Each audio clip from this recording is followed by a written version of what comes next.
क्योंकि नेचर और सिग्नेचर कभी बदलता नहीं, बस एक चोट की जरूरत है। अगर उंगली पर लगी हो तो सिग्नेचर बदल जाता है, और अगर दिल पर लगी हो तो नेचर बदल जाता है। हसरतें कुछ और हैं, वक्त की इल्तिजा कुछ और है। कौन जी सका है जिंदगी अपने मुताबिक, दिल चाहता कुछ और है और होता कुछ और है। आजकल जिसे देखो वो यही कहता है कि वक्त नहीं मिलता। मुझे समझ में नहीं आता कि वक्त बिजी हो गया है या आदमी, लेकिन इतना विश्वास जरूर है जिंदगी कुछ तो बनाएगी मुझे, जिंदगी कुछ तो बनाएगी मुझे। कदम कदम पर मेरा इम्तिहान जो लेती है, वक्त सिखा देता है उसूल जिंदगी का। फिर नसीब क्या, लकीर क्या और तकदीर क्या, जूझती रही, बिखरती रही, टूटती रही, कुछ इस तरह से जिंदगी निखरती रही। दोस्तों, एक अजीब सी दौड़ है ये जिंदगी। जीत जाओ तो कई अपने पीछे छूट जाते हैं, और हार जाओ तो अपने ही पीछे छोड़ देते हैं। जिंदगी की हकीकत में बस हमने इतना ही जाना है, दर्द में अकेले हैं और खुशियों में सारा जमाना है। जिंदगी में अपनापन तो हर कोई दिखाता है, लेकिन असलियत में अपना कौन है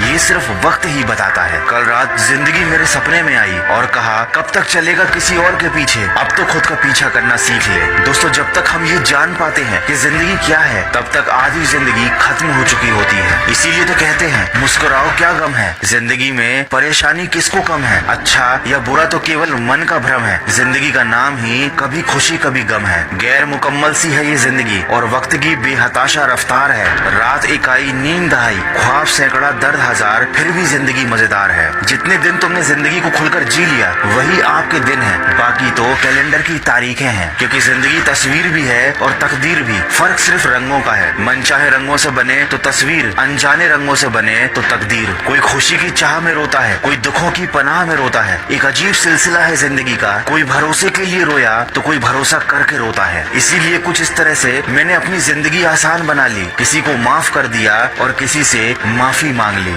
दोस्तों, वीडियो के अंत में बस इतना कहना चाहूंगा, कबीरा ये तन खेत है, मन बच करम किसान, पाप पुण्य दुई बीज हैं, जोते बवे सुजान। यहाँ पर तुलसीदास जी कहते हैं कि हमारा शरीर एक खेत है और मन किसान है, तथा पाप व पुण्य दोनों बीज है। इस प्रकार खेत में जिस तरह का बीज बोकर खेती होती है और वैसे ही फसल प्राप्त होती है, उसी प्रकार शरीर रूपी खेत में मन रूपी किसान पाप और पुण्य दोनों के बीज डालता है। इसमें से जो भी बीज किसान बोता है उसी की फसल भी काटता है। अर्थात मनुष्य का मन ही पाप व पुण्य दोनों में किसी एक की तरफ आकर्षित होता है। तो जैसा हम बोएंगे वैसा ही फल पाएंगे। इसीलिए जिंदगी में अच्छे कर्म कीजिए ताकि भविष्य में आपको हमेशा अच्छे फल ही मिले। तो दोस्तों, जिंदगी में बस अच्छा करते जाइए और सकारात्मक सोच लेकर अपने लक्ष्य की तरफ बढ़ते चलिए।